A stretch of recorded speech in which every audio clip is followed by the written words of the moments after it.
Assalamualaikum warahmatullahi wabarakatuh.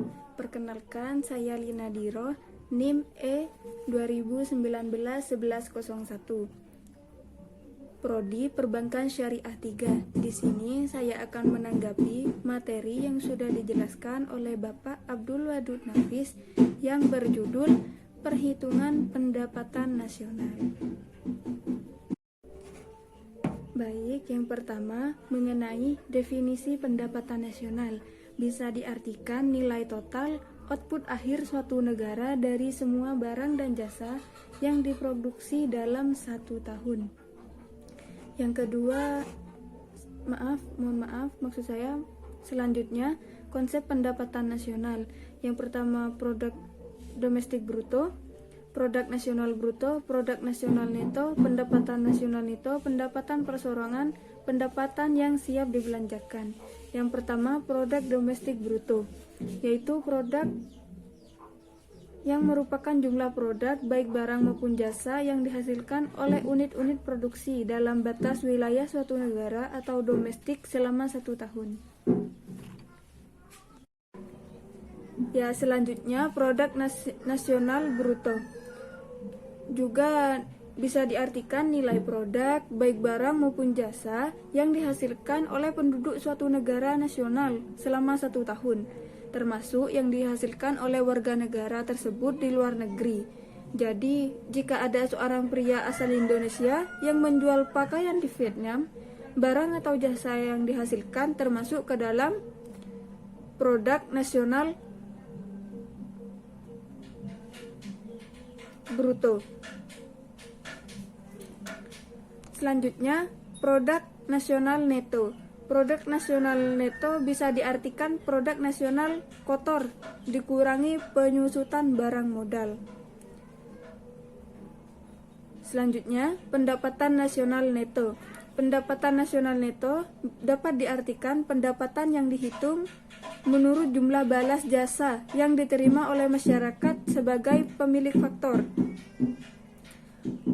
faktor produksi. Selanjutnya, pendapatan perseorangan bisa diartikan merupakan jumlah pendapatan yang diterima oleh setiap orang dalam masyarakat, termasuk pendapatan yang diperoleh tanpa melakukan kegiatan apapun, misalnya gaji seorang karyawan kantoran maupun pendapatan wira swasta yang didapatkan secara berantai.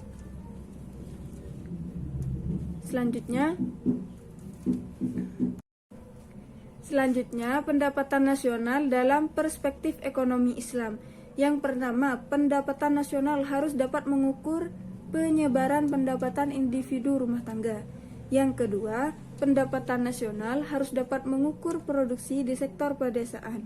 Yang ketiga, pendapatan nasional harus dapat mengukur kesejahteraan ekonomi Islam. Yang keempat, menghitung pendapatan nasional sebagai ukuran dari kesejahteraan sosial Islami melalui pendugaan nilai santunan antar saudara dan sedekah. Nah, selanjutnya macam-macam metode perhitungan pendapatan nasional. Yang pertama, metode pendekatan nilai produksi. Yang kedua, metode pendekatan pendapatan. Yang ketiga, metode pendekatan pengeluaran. Nah, manfaat menghitung pendapatan nasional. Yang pertama, mengetahui tingkat kemakmuran suatu negara. Kedua, mengevaluasi kinerja perekonomian dalam skala tertentu. Yang ketiga, mengukur perubahan perekonomian suatu negara secara berkala. Yang keempat, memudahkan dalam membandingkan kinerja ekonomi dari setiap sektor. Keempat, sebagai indikator kualitas hidup masyarakat di suatu negara. Keenam, sebagai indikator perbandingan kinerja antar negara. Yang ketujuh, sebagai indikator dan perbandingan tingkat pertumbuhan ekonomi dari waktu ke waktu.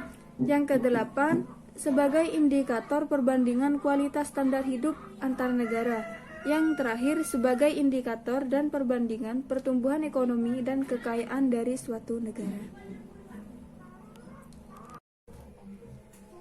Nah, yang selanjutnya, pendapatan yang siap dibelanjakan memiliki makna lain.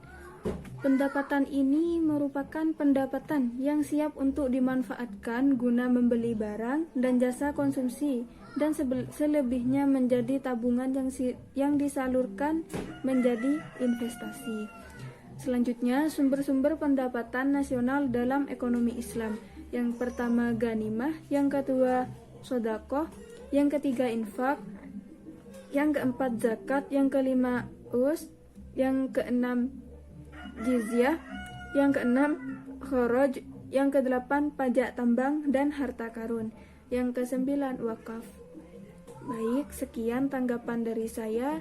Apabila ada kurangnya mohon maaf. Wassalamualaikum warahmatullahi wabarakatuh.